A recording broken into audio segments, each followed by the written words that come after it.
If you've spent even 5 minutes in crypto Twitter or scrolled past a few headlines on CNBC lately, you've probably seen it. Bitcoin to $1 million. It's bold, it's exciting, and let's be honest, it's kind of irresistible. The idea that a single Bitcoin could be worth 7 figures has become one of the most powerful memes in this space. But is there any substance to it? Now, as someone who's been through multiple Bitcoin cycles, I've seen these kinds of predictions come and go. Some were laughable in hindsight, others turn out to be conservative. And while I don't dismiss bold visions outright, I do think we owe it to ourselves to ask the hard questions. What would it actually take for Bitcoin to reach $1 million? Who's making these claims and why?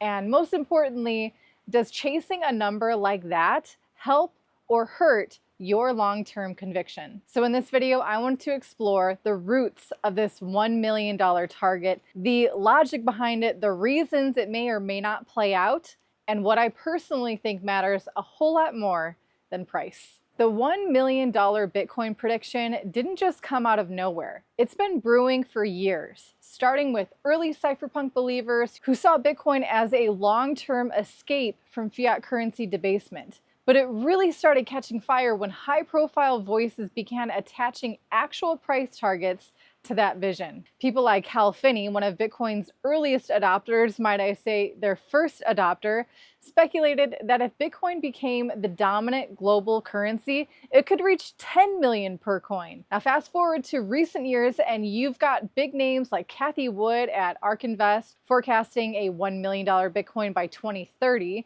Balaji took it even further during the banking panic in 2023, betting Bitcoin would hit that number in 90 days, though that obviously did not pan out. But still, the narrative stuck. Why?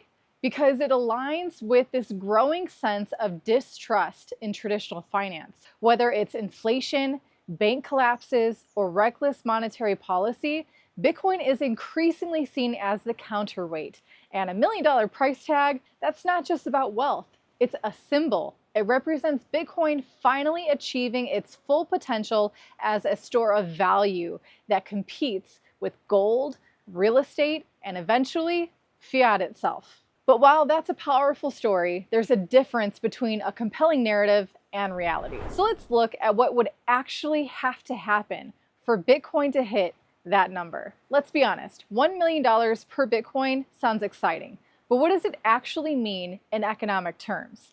At today's price of around $110,000, Bitcoin's market cap is sitting close to $2.2 trillion. To reach 1 million per coin, you're looking at a market cap of nearly 20 trillion. That would put Bitcoin above the total value of all gold mined in human history. It would mean it's no longer just a hedge or an asset class. It's the dominant global store of value. So what would have to shift for that to happen? First, we'd need continued institutional adoption. We're talking sovereign wealth funds, pension funds, global banks allocating serious capital. Inflows like we've seen from ETFs this past year's tens of billions would need to not just continue, but accelerate. Second, fiat would have to falter badly. Whether it's runaway inflation, banking crisis, or geopolitical instability, something has to push people out of the current system and into Bitcoin en masse. We've already seen small signs of this: Argentina, Turkey, Nigeria, places where currency collapse is very real and Bitcoin is a lifeline. Third, the tech needs to keep evolving. Layer 2s, side chains, privacy tools. If Bitcoin is going to absorb this level of global demand, it needs the infrastructure to support it. We're not there yet, but progress is happening fast. And finally, perhaps most importantly, we need patience. This kind of valuation doesn't happen overnight. It's a multi-decade thesis. So when you hear people shouting $1 million Bitcoin next year, take a breath. The math does not back that up, at least not yet. The idea of Bitcoin hitting $1 million isn't just a number, it's a headline. And that headline gets clicks, shares, and a whole lot of emotional reaction. You see it everywhere.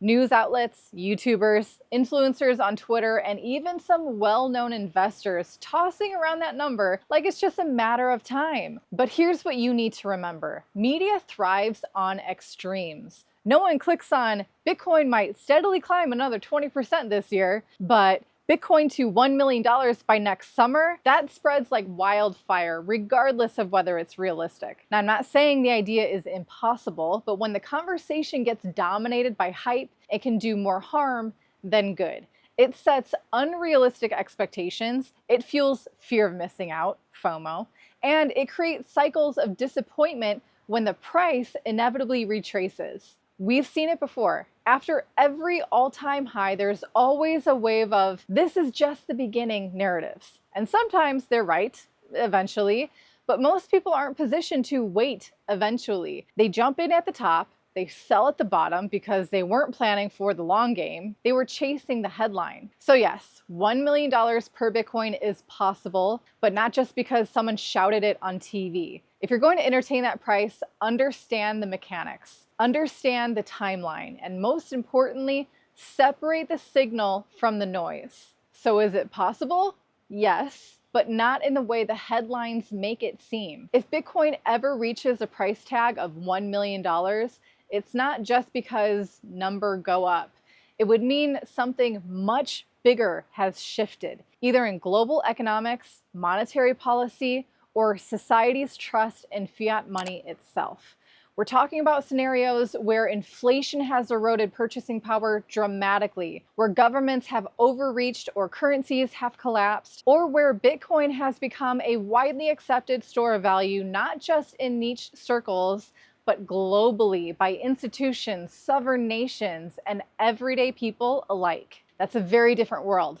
And in that world, you wouldn't just want to have Bitcoin, you might need to. I'm not here to sell hopium. I'm here to stay grounded because I believe in Bitcoin's fundamentals. I believe in what it stands for: financial sovereignty, limited supply, decentralization, and the ability to opt out of broken systems.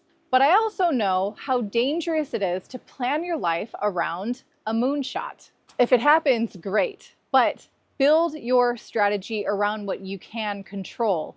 That's how much you invest, when you take profits, and how you protect your holdings. And if that 1 in a million price ever shows up, you'll be ready for it without needing to rely on it. I want to thank you for watching, and if you're serious about learning how to navigate crypto with confidence, head over to learningcrypto.com. I've got more tools, resources, and strategies waiting for you there. Thanks for watching.